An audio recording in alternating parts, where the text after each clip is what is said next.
Hello, welcome to Cherry Red TV. My name is Iain McNay, and today we have another in the series of My Adventures in Music. And my guest is Martin Heath. Hello, Martin. Hi, Ian.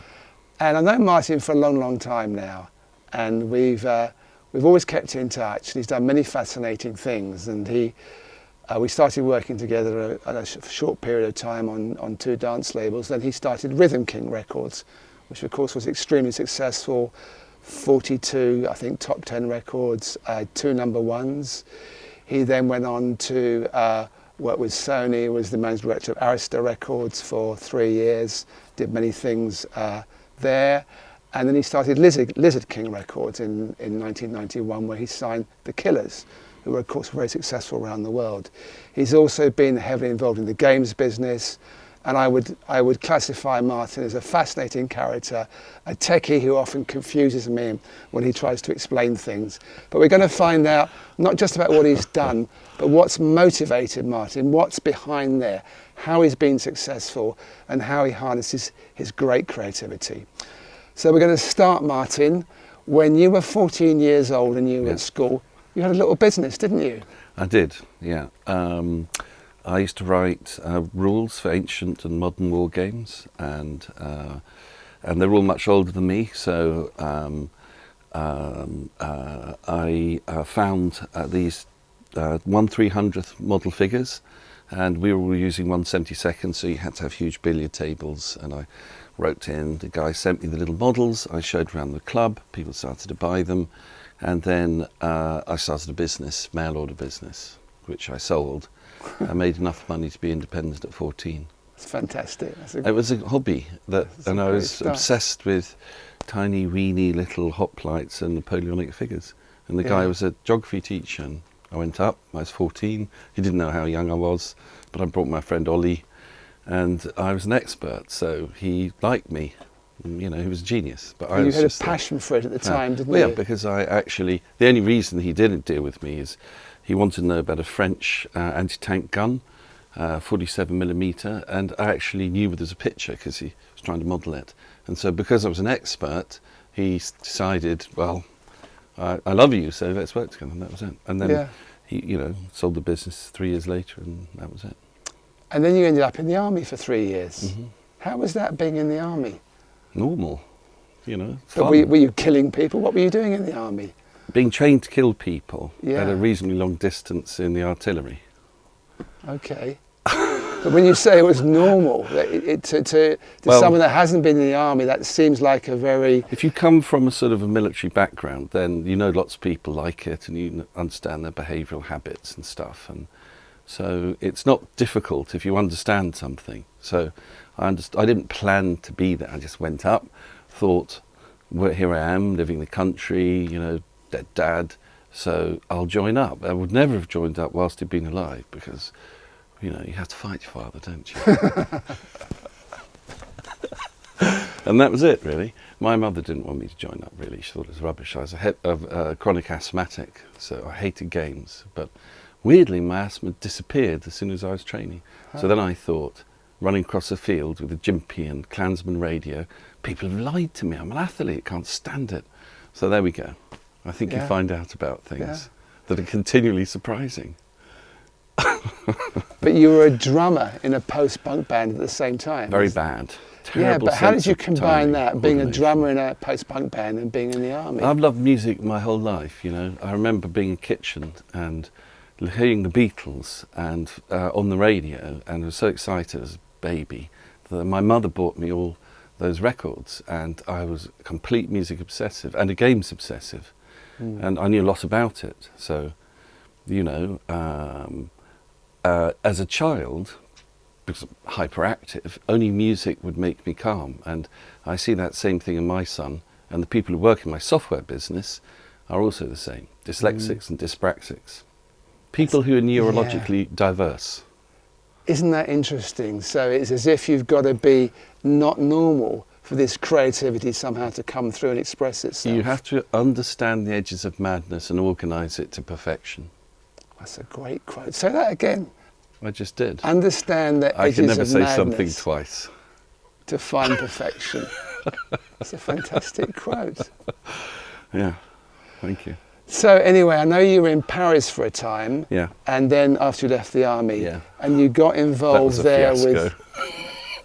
you got involved there with importing records and then licensing records to... I worked for an oil company, French oil company, because my girlfriend, who was, I fell in love with her, and then when I rejoined the army after university, I resigned my commission in order to go and find her. But I forgot, because I was quite a naive man, that women move on. And by the time I actually got out there, she had another boyfriend. So I arrived in my Mini, all excited that we got a job in Paris. I waited outside her house. I said, hello. She was absolutely horrified, of course. And there I was in Paris. I couldn't speak any French either, which is a problem, because it was a French company that didn't speak much English. So I really couldn't understand anyone.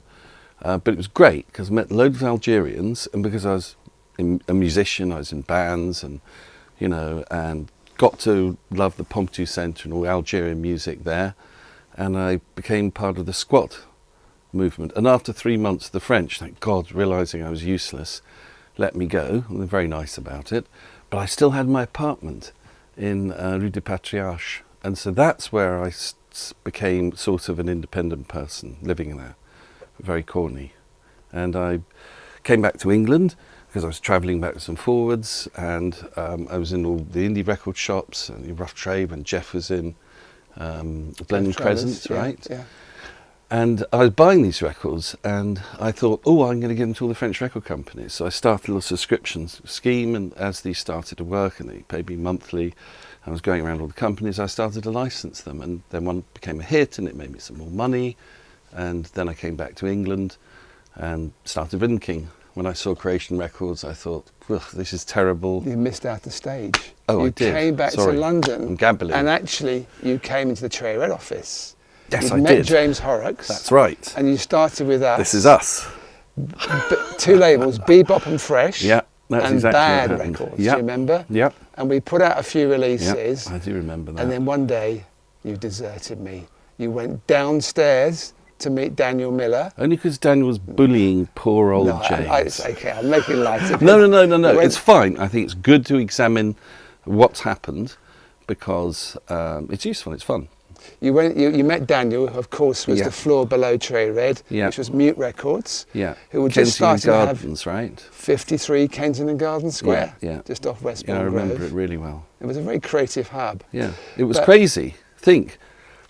Okay, I remember your office really well, and I remember some of the things that happened, some of which are hilarious, but I'm not going to repeat them now, some of which were all surprising.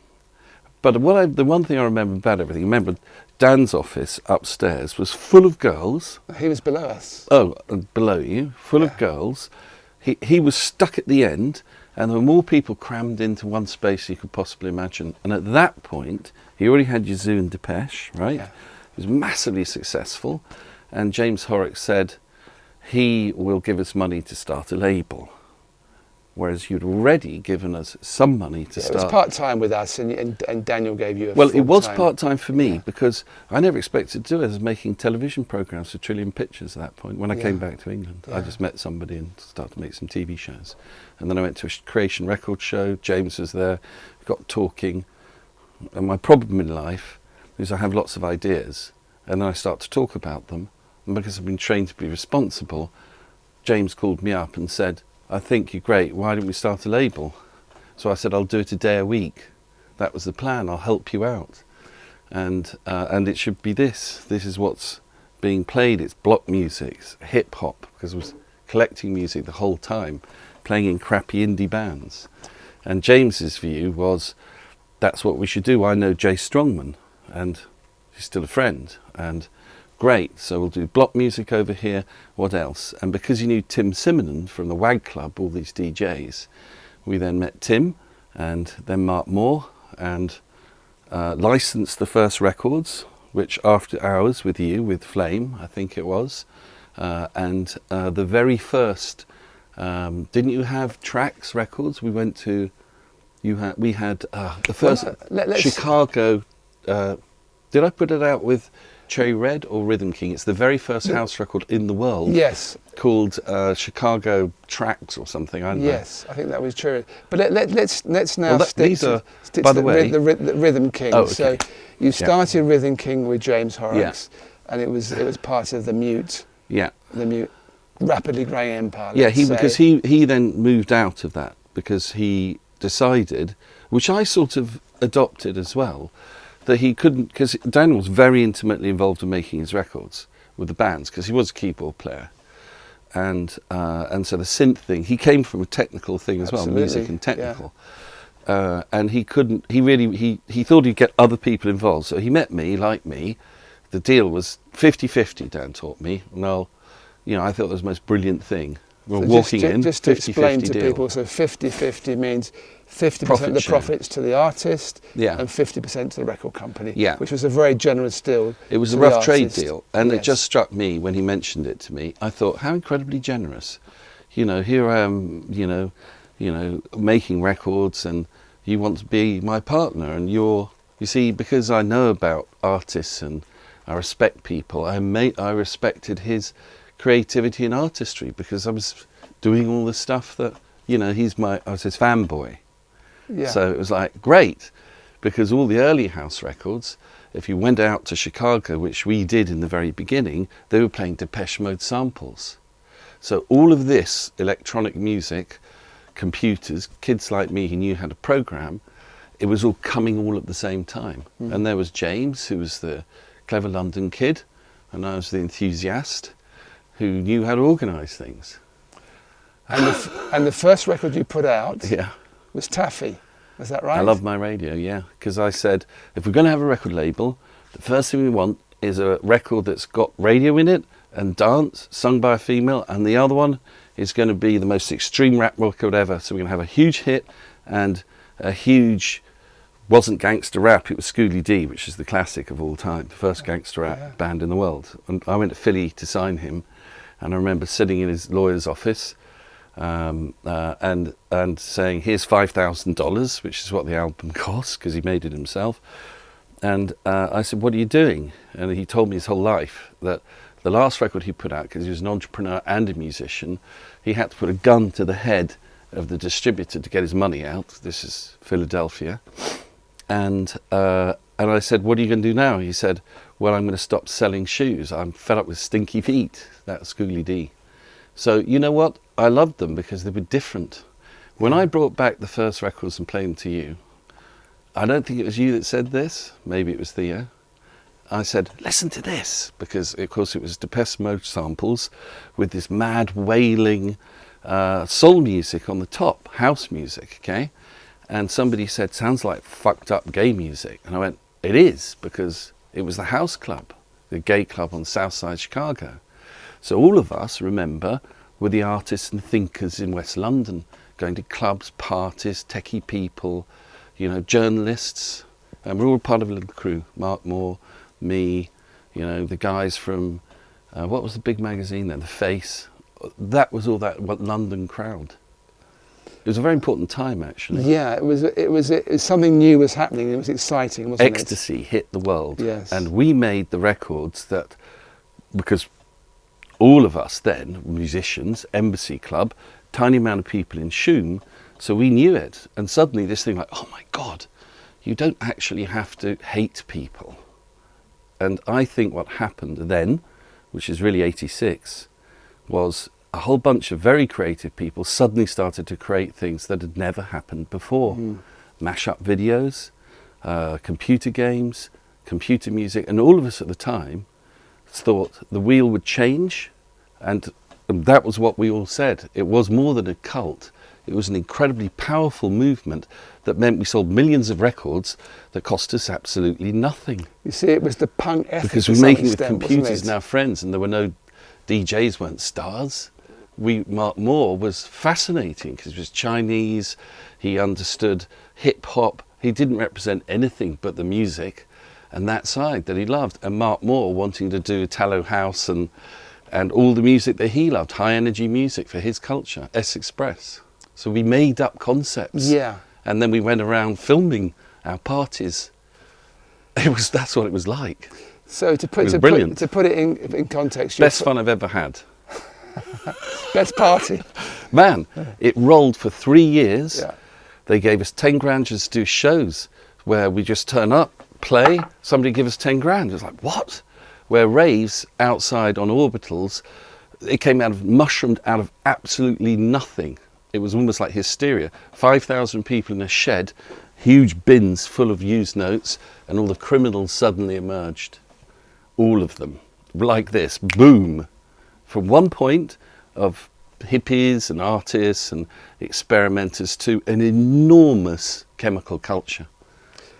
Let's go back to. Sorry about that. No, that's great because you've It's not very music. You've put a very wide arena. That's what happened. And explained it. Yeah. Yeah, and it did come from it. And I've never made a TV show in my life before. And, by the way. as I said, it was almost like the punk ethic. Like was when punk punk started. Yep. It was people Totally. new at something, Yep. enthusiastic, Yep. seeing Yeah. and opportunities. That's of what changed fun me. Adventure. If not, I'd still be stuck in Sussex. But I saw punk as a kid, and so for me as a kid, it was like, oh, you don't have to be stuck here forever. You don't have to have any particular skills. You can just go out and do something and make it happen. And that was a political movement as well. People forget, okay? You know, me, kid, you know, but massive impact. So both of these things, punk, computers, freedom, ideas. Videos. You were doing videos. These are different technologies, but in the hands of people, essentially artists. Because remember, this is a time where you had technology that was essentially analog. So you could affect it in ways that's significant, you know. Dan used to say that when he turned on his amps, his synths in a room, because they're all analog, right, then, they would make different sounds depending on the room temperature. Now, that's impossible with digital, literally. Because I'm an engineer, I also understand the technical differences. I want to talk about, you're a great talker. We've got, our time is limited. Sorry. Yeah, man. No, it's fine. But I want to look a little bit more about how you found the acts, how you made the records. We've actually reissued with my friends. Some of the records we reissued on Tree Red. We had there's Betty Boo, a couple of albums here. Right. Now Betty Boo, did she have a #1 single? She was very successful. #1 album. #1 album. Yeah. Can I give you a quote on that one? Because, I mean, look, remember as well, we're very experimental. So S Express, Bomb the Bass, Warp Records, S Express, Aphex Twin, Bomb the Bass, Joey Beltram. Oh yeah, okay. Yeah, well they were the first ones. So that's like the matey phase. We're all friends in one room making records. So we didn't have, we had roles. So I would go there, make and organise the records. Pascal Gabriel was the main engineer and knew how to work in Akai S900, one of 3 people in London who could. Okay, you've got to remember, sampling wasn't illegal. So I thought about this a lot. The thing was, we didn't know what we were doing at all. Completely inexperienced, but enthusiastic. So we did things that we didn't know we shouldn't do. So sampling wasn't illegal because nobody had done it. Yeah. So when we did it, people used to ring me up and say, because those first records went to #2. It's the highest entry ever of any new artist at that point. This is Betty Boo. Actually, Bomb the Bass, Bomb the Bass, Beat This, which kicked it off. Because before then we had Beatmasters, you remember, and the Wee Papa Girl Rappers and House. So that one, that was the first house hip hop crossover. And then, so a series of licensed record, and then starting making our own records, because when we understood how the record biz worked, then we started making our own records. You made them very cheaply too, didn't you? Yeah, because all it was hiring a studio, because you needed actually to get, you know, and a programming room. So we started. I think you told me the Bomb the Bass record that went in at #2 cost £500 to make. It was, right? yeah. It's Because incredible. that was the price of the. The strong room here in London. I went to the strong room. We didn't have any money, so we did all sorts of things. Like I saw prostitute stickers everywhere because we didn't have any cash, but we didn't give us any money. Even my deal with Dan Miller was £1,200 a record, and those sold millions and millions. And you know, I think our deals are £500 each. I licensed most of the records in America for £1,500. Yeah. The thing is, I've got Total Recall, which is useful, but you know, unfortunately, I know the truth. Yeah, but I'm trying to get to this magical period, exactly how it works. So you ran with something you didn't know. You just said you didn't know what you were doing to a large extent. No. There was a movement there. You can make the records cheaply, but it plugged into something that people wanted to listen to and buy, didn't it? And do you know the other thing is that with Mark Moore and Tim, they knew their culture, and so Adele ran the label basically. Adele was the previous to the singers in Indians. In Moscow, yeah, and my girlfriend, and highly organised, absolutely brilliant person, lovely, and she hired everyone. And so what we did is, as we grew, we were 3 people in a room with a record at number 2 that sold 98,000 copies in its first week. And the reason that happened was because I refused to give up. Rough Trade, when it first came out, this is how we did that. It's really interesting if you're interested. I wandered around with Mark Moore and saw all the van services coming in, and the records were quite expensive because kids around America would listen to the coolest local records, send them to England, and the dance shops would stock them, and they're expensive. Because we're a profit share label, we didn't want to spend money on anything, because our view was we represent the artists and it's the artist's money, so we're not going to spend any money at all if we don't have to. So I said to Mark, let's make all our records, the Bomb the Bass one, on American card and thick vinyl, and I'll sell it to the van services, so not $1.99 each. There's only 4 Record Mirror shops. Break it in Record Mirror, and we'll ring them up and ask them who's coming in to sell it. And every time they ring up, we'll give them a free record. So we never sold any. Most people were just sending records out, load of bullshit. We thought, this is valuable. We shouldn't give it away, we should make it valuable. So Dave Lee at Rough Trade, remember, who's our dance guy, rang me up and said, we've got 4,000 pre-sales.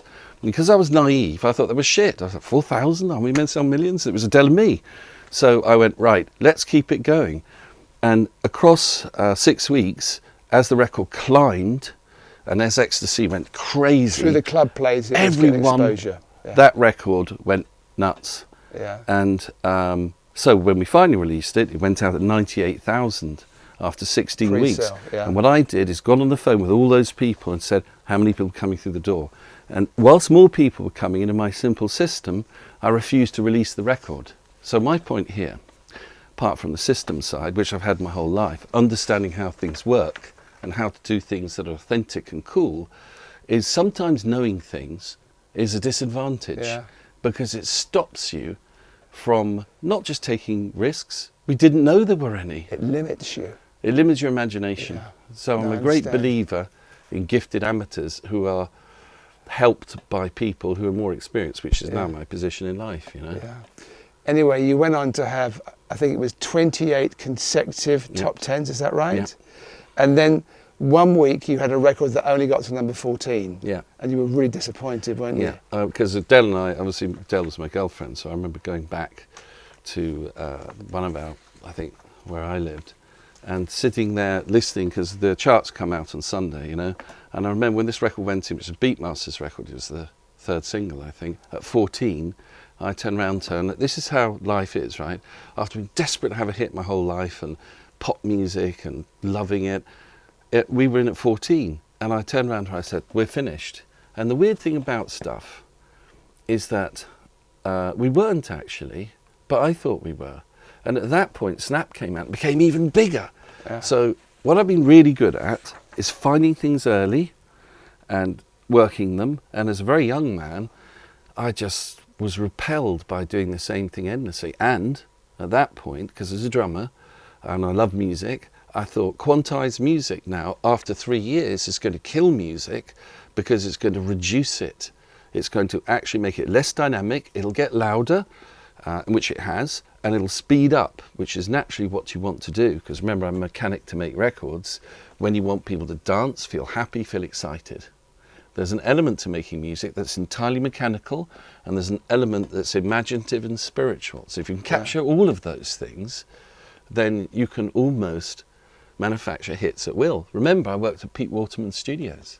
Yeah. Remember Block Party, that thing where everyone jeered at him, and put out a record with Kerno and the other guys with our stuff, and bang, he had a hit that was actually meant to be a cool dance record.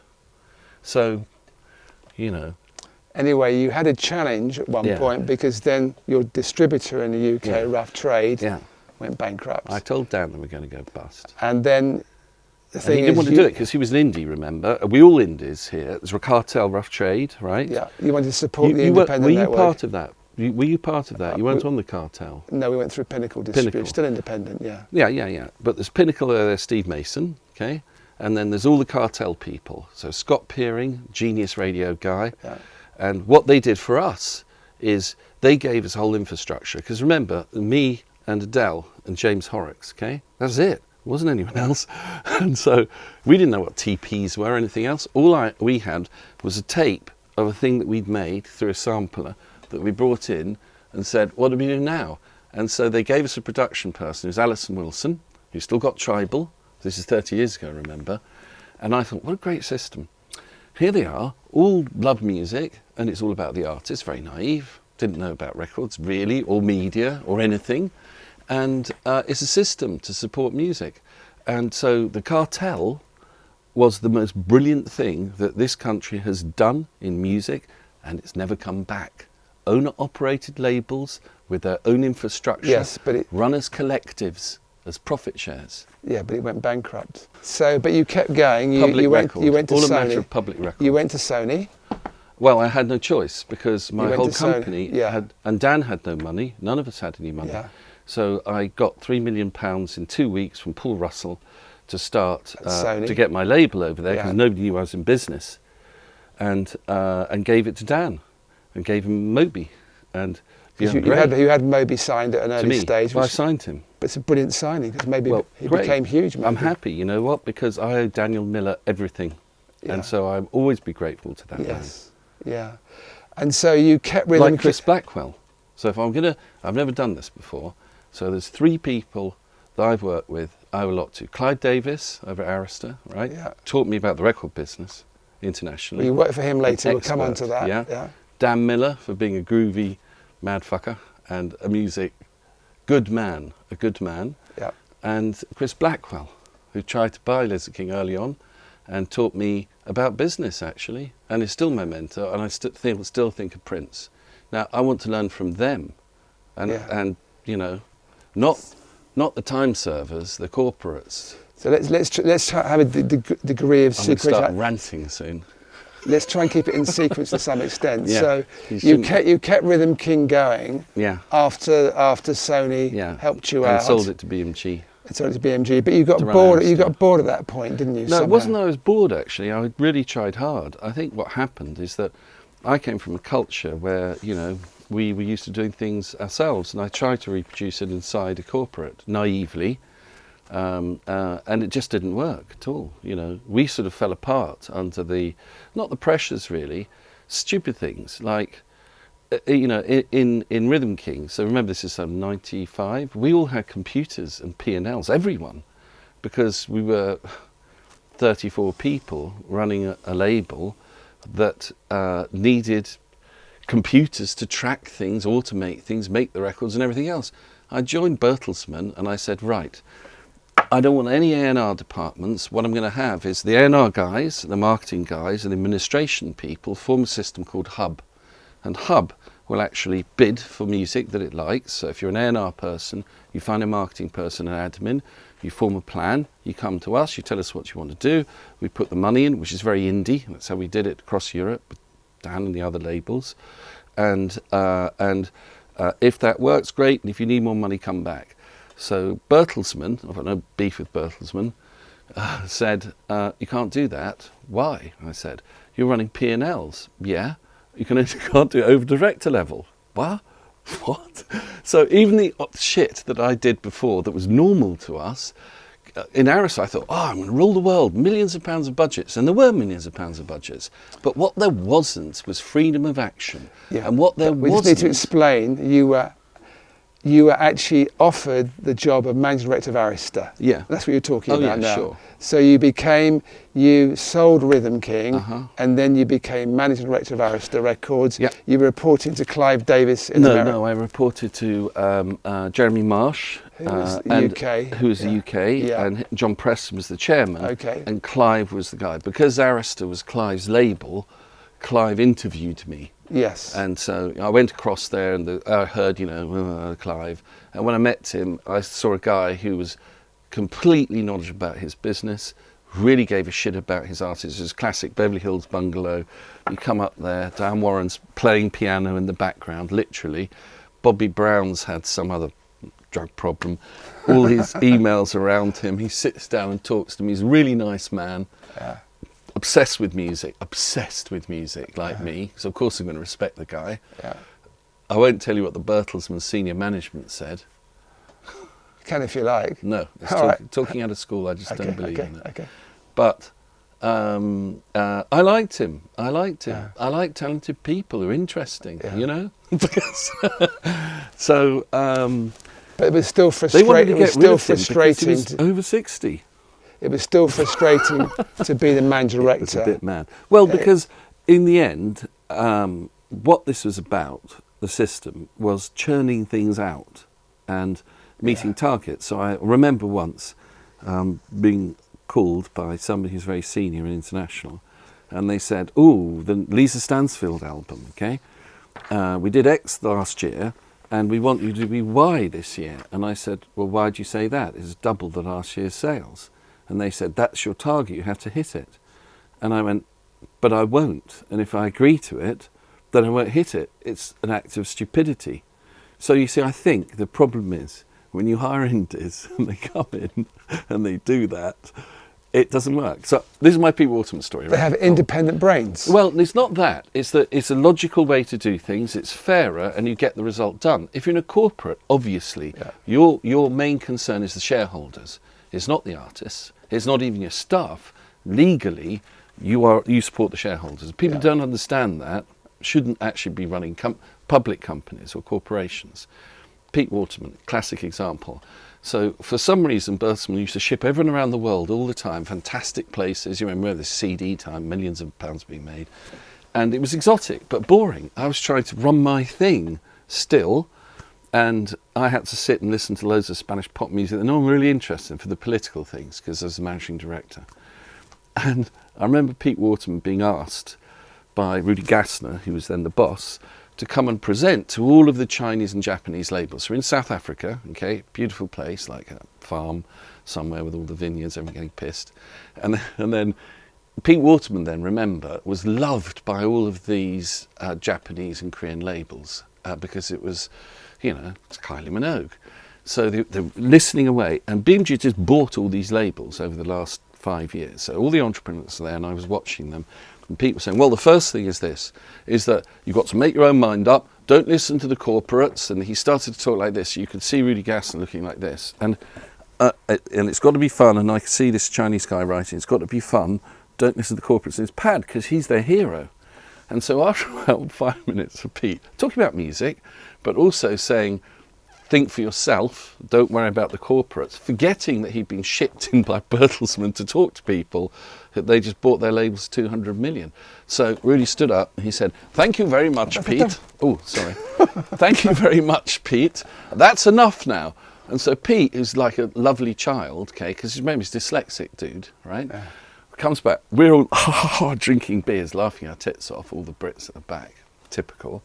And he said, I don't understand what I did wrong. I said, mate, they flew you in here at great expense, okay, to talk to them about how great they were.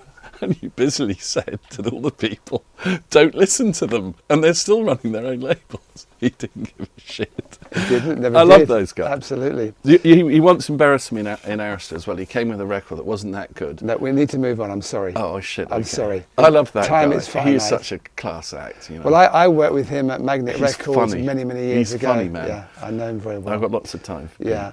So, anyway, you left Arista. Yeah. And then I think you moved to New York for a time. Well, I signed, because remember I had Renegade too, I had number one games company in Britain, Bitmap Brothers, Sensible Soccer, Deadline Comics, with the first guys to put graphics art in games, cut-ups, Nation 12, John Fox, first chip music, all that stuff happened as well. Do you ever sleep? You could do so many I'm things. hyperactive, I explained that earlier on. Yeah. I am. You do so much, it's incredible. Well, no, I know, because I've got bags of natural energy, Yeah. you know, that's just in my family. You know, Yeah. it's nothing to do with me. Anyway, when you were in New York, Yeah. you started a company called Lizard King. Yeah, but actually, no. I said to my wife, because now I started Worldpop, remember? So funded the charts, a big internet company, venture capitalist, 2 technology businesses, security software for music, and systems admin as well, early websites. Okay, so all this is in the 90s. Okay, so late 90s, and I love music. So I said to my wife, a guy approached me to say, oh, why don't you get back into music? And of course, any excuse. I said, okay, you go and raise the money and I'll make some records. And the third band that we heard was the Killers. And so it was just me and Dom Hardesty and one guy, Ben Derling, who found the demo. We heard it. We spent a lot of money. Everyone was panicking. I always remember my house in Notting Hill. We sat there, listened to the demo. I went, it's absolutely brilliant. We've got a label. Flew to Las Vegas, met the band, signed them. That was it. Very inexperienced people. And nobody else wanted to sign them in America at that time, did they? Which is weird, because the manager was Jeff Saltzman, who was the manager of Green Day. So every American senior president had seen the Killers and turned them down. Weird. Oh, and by the way, even when I played the people in London, okay, every hit you have, people say, yeah, sure, it's obvious, listen to it. Not at the time. Because we never, because we're indies, right, we used to put all of it's profit shares. So we have big teams of people all devoted to the act itself. So it wasn't like the way normal companies where I pay my radio guy 1 fee and he takes 10 records and none gives a shit. All of our projects were formed around the artist. All of the promo people were recruited around the artist. It was a really careful process. And so they were dedicated to them, which is why we had so many hits. Not just the music. The teams were actually associated with the success, okay? Even the profit shares as well. So with the Killers, we started by going, we've got this band, there's this guy playing keys. I remember one press person who knows who she is said, this is fucking terrible. It sounds like Rick Astley, weedy voice, playing keys. If you really think you're going to reinvent because of the keys, right? What was it? What was the guy? Flock of Seagulls. Oh, Flock of Seagulls, right? yeah. You're having another thing. So thanks a lot. I love her, by the way. She's nice. Went to the next PR, played them. So we played them, the records we were going to sign, say, what do you think? And I'd listen. And it wasn't Adele then, it was other people. So we were really cautious. Found the right press person, spoke to the right 20 people. Because remember, this is me literally on my own, with one guy who'd never been in the record biz, and a guy who was a football scout who we paid 500 quid a week to, in a room that we shared with some weird magazine company in King's Cross, okay? That was Lizard King. It was just a tiny group of people. Now, we never paid, we only ever paid that one person that thing, okay?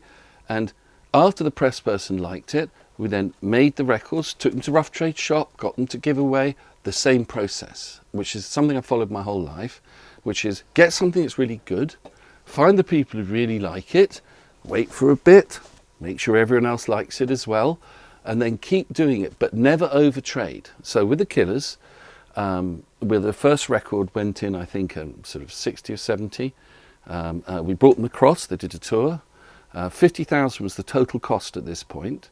We ended up selling 3.5 million records in Britain, I think, something like that, at £6. So that would be around £30 million for 50,000.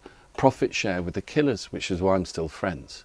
Yeah. Now, there are tricks of fate and accidents, and the thing I regret the most is that despite me urging and Jeff Saltzman saying, because remember I'm experienced, guys, we need to have more than one album and we need to have it in Europe. But I always leave people to get on with their own stuff.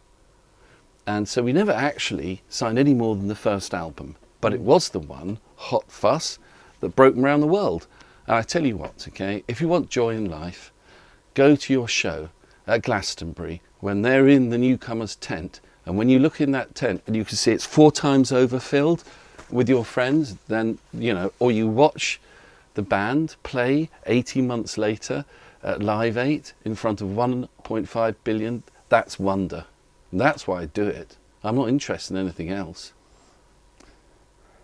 So what do you actually look for in an artist? So when you first met... Something that captures my attention and my imagination. So the first time you met Brandon Flowers from the Killers, what did you think?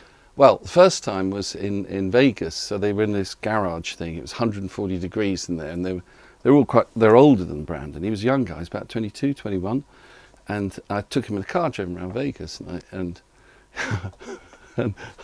you see, you shouldn't say this because it's sort of insider stuff, but anyway, it's funny. And I said, "What do you want to be, Brandon?" And he was quite a nervous guy, nice guy. He's Mormon, sixth son of Mormon. That's family. right, I read that, yeah. And I said, "I want to have a security guard." And I went, "Oh, okay, fine." He was a perfectly nice guy. Came back, and the guys all said, all the band, "What did he say?" Security guard said, "Oh," because of course they're all writing these songs. They're listening obsessively to British pop music, right? Cure, actually not really Depeche, Pulp, okay, love Pulp, yeah. and it's coming through Brandon and Dave's brilliant songwriting and Brandon's vast imagination. Now, every band, everyone thinks, the band's like that, you sign like this. If you're a musician, you know the pace that somebody is good at playing or whatever. So Brandon was very young, and he wasn't nearly the singer he is now. But it was very obvious as soon as I saw him on stage that he was a major star. And so this is upstairs at the garage, just off Highbury. And when we brought them to the first tour, that's where all the money went to bring them across to do the tour, first single. There were maybe 20 people in the room, 10 of them were us, and a couple of other people. No one knew who they were. And I remember watching him sing, and in the first 5 minutes, I went, "Oh my fucking God, you're a star." And I had no idea, really, before then, because you've got to see somebody physically and experience that. And all the cleverness in the world makes no difference when you don't believe somebody. But what was it that you saw that made you realise he was a star? He was a genius. But I could see he was tangibly, what did you see? Okay. So when I watch somebody, so if you look, I've been going to shows, right, for 40 years.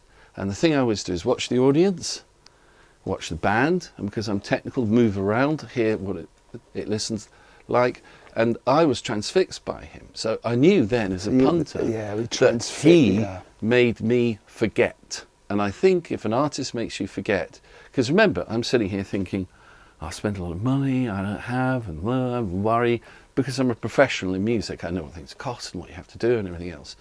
And I forgot about that, and afterwards, you're in joy when you realise something, that somebody's really, really talented. And at that moment, I can't stop myself, because I'm committed to that person's talent.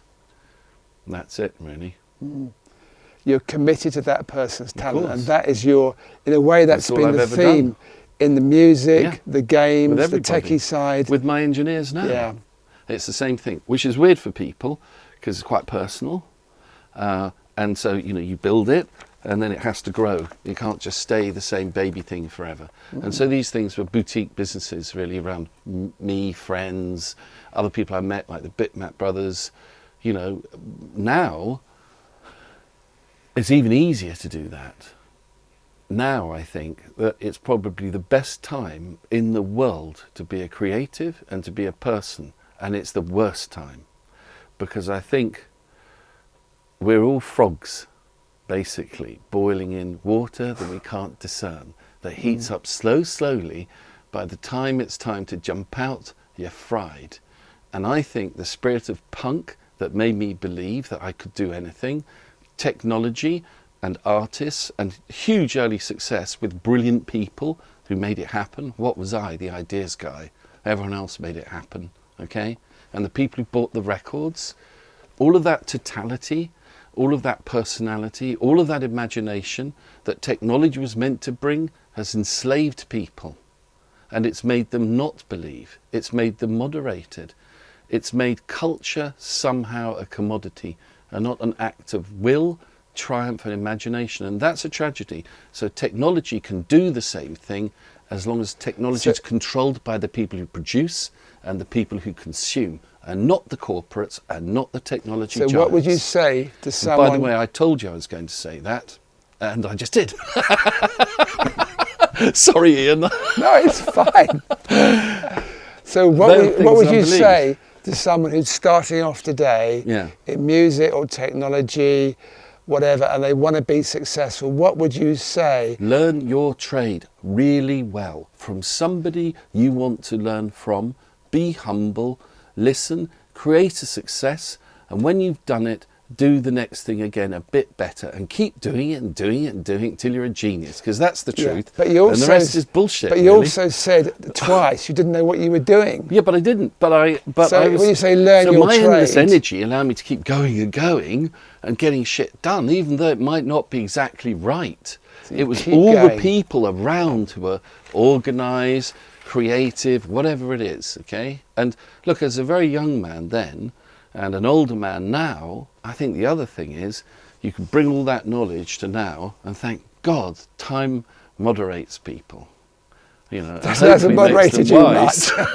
Because I'm having a good time because things are going well. That's all. Yeah. So tell us, we've got about 8 or 9 minutes left. Tell us what you're doing these days. So moved to the States, wife and kids, great experience. Didn't want to grow up in England, bit of a misogynist country. And it was a great adventure. And whilst I was there in Warner's, it's an indie label department, so I signed, I had an Santi Gold that broke on the blogs very quickly. And I thought, same thing as the Killers and indie dance music. Because I understood internet technologies, and because the record business was going down the tubes at the time, I rang up Richard Powell, remember, from Rough Trade, who was my partner in the UK. And I said, Richard, I've just looked at my budgets, mate, and it's $250,000 for end caps in retail, and he said, I told you wouldn't like America. That was his fucking comment. And so I thought, I've got to find a new way to distribute records, and the best way to do this is to treat social media as distribution and the fans as the people who deliver the music, tell people and get the rewards. Because I figured out something simple.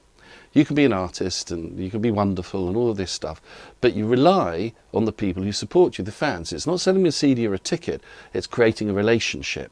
So I started out with a concept, which was this: how do you value people in digital networks, and how can I get my band released in Germany by finding the fans in that territory? So I went out, found an engineer, blah, blah, blah, built it bit by bit, came back to Britain, put in the affiliate networks. We're now profitable. I'm really excited about it.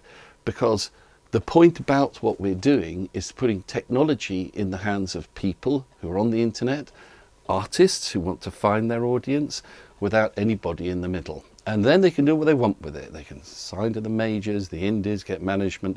But what I'd like to see is a world where people can understand at very little cost with their friends and their audience, keep as much of the money that they can so they can continue to be artists in small numbers.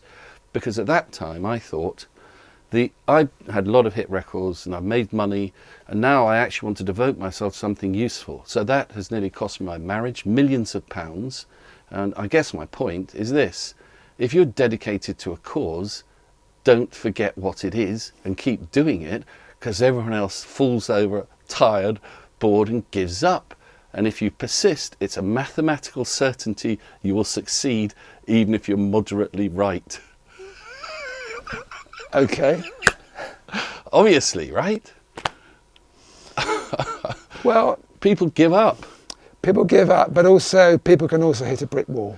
And sometimes you have to turn around, look around and think, well, I've got to start marching in a different direction. Sure. Then modest improvements. There's a brilliant book by Peter Thiel, okay? He's a controversial character. It's called 0 to 1. And it's not about the massive world of the internet making everyone rich. It's saying specialise at something that's really good and make sure you do the next thing that you do well. So in the world of technology, it's called rapid prototyping. It's called putting something into the market and understanding it. It's not dissimilar to dance music or games, and adapting what you produce with the audience in mind, with people in mind, in fact. Now, these thoughts, if you like, are philosophies. And my skill is understanding those philosophies and dynamics, natural dynamics, and figuring out the very best people to work with to make those natural dynamics become things that are useful. And then they might be businesses or art or features. But the first thing they have to be is useful, they have to be fun, and they have to actually make a difference. In other words, you have to do things that actually show something to somebody they haven't seen before, that delight them, that empower them. So I guess my point is, and I guess it's the end of the interview, if you can empower people, then that's something that lives beyond you, Iain, way beyond you. And what the hell are we here for if it isn't to enhance each other? Now I've got to stop. You've still got 3 or 4 minutes. Oh shit, well I can't do anymore. I get upset. Sit down, sit down, sit down. I get upset. You're finished, okay. Yeah. Okay. Anyway, all right. Thanks. Okay, well thank you. It's very unconventional. I just need to say thank you.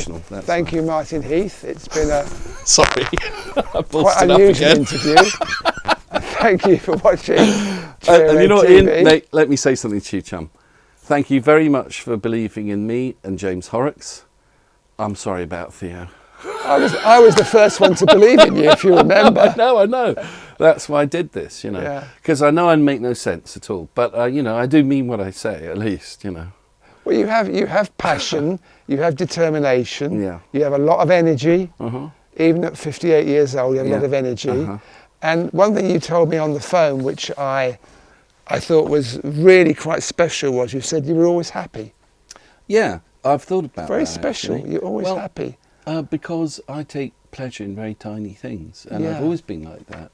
I read about it years ago. You know, they're called peak moments, like Maslow theory. And I think if you can just, you know, take pleasure in stupid shit like, you know, light or trees or things, and that moves you, powers your life. Pleasure in simple things. I can't stand on happiness. Yeah. And you never panic. Oh, all the time. You told me on the phone you never panic. No, I wrote it down. No. The thing is, I am. I know how I want things to be, absolutely exactly, but I know I can't get them exactly right. Like all of us, right? So I like things that resemble the thing that we have thought about, not me. We have, and so here's my point. What am I? I am Sam Prynne. I'm Ben Swinburne. I'm my wife. I have to go, Iain. Okay. It's been wonderful. It's been unusual. I can't stand talking about myself. I find it really weird. Okay. This time it is. Thank you for the last time. Thank you for watching Dreamtime TV. Thank you, Martin Heath. Over now. God, I look well like a done. maniac. I can't help it, mate. That's brilliant.